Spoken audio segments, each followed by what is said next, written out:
talk about that preparation and what it looks like to prepare for what's coming, and not get caught up in the mindset that a lot of businesses are in. And to be quite honest, a lot of businesses weren't really focused on this before the pandemic happened. And we saw what happened to small businesses, coaches, like I said, RDs, people who were in like the health industry, and who didn't exactly prepare for this. And they were just going about their day to day and kind of going in their like humdrum routine, and weren't preparing for something as big as what happened.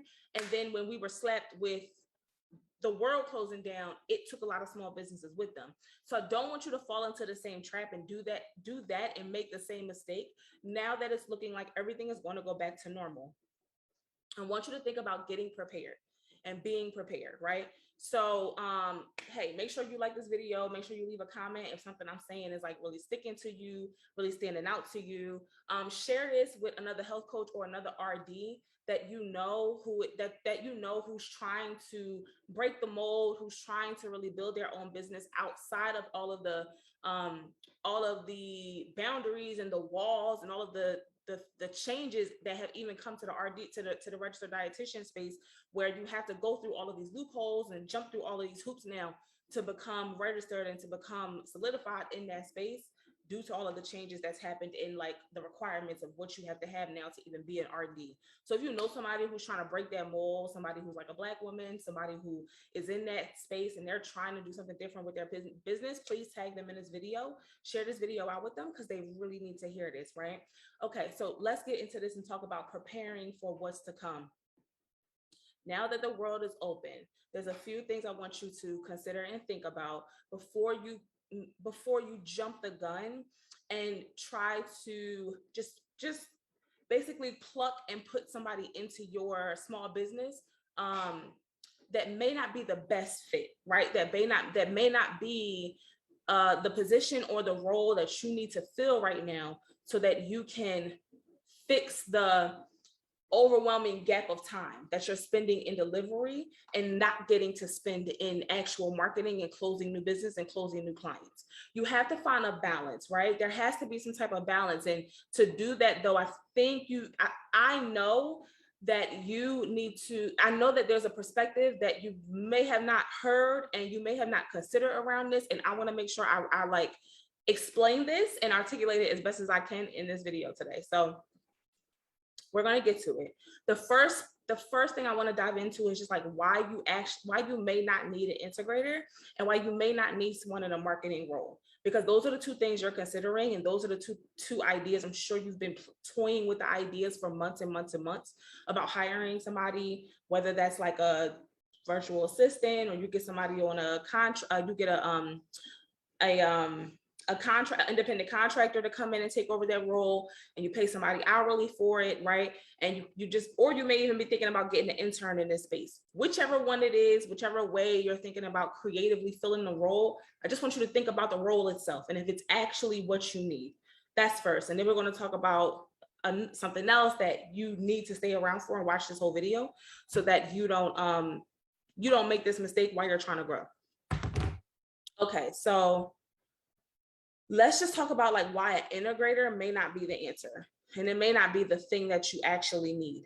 So first of all, an integrator, or the job of like an integrator, right, in regards to the EOS system, which the EOS system is great. I mean, it works for large companies. It's not exactly a system or a framework for building out a team or for building like the operational side of your business that was structured for small businesses.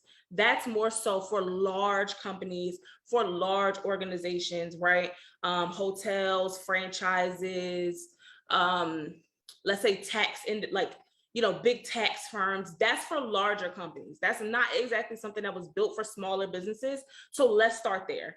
If you have a coach or somebody you're following who's doing EOS and it's working for them, more power to them. I'm not saying it's not something to try, but what I am saying is, if it's just you right now, or you have like a team of less than 4 or 3 people, EOS probably won't fit for you.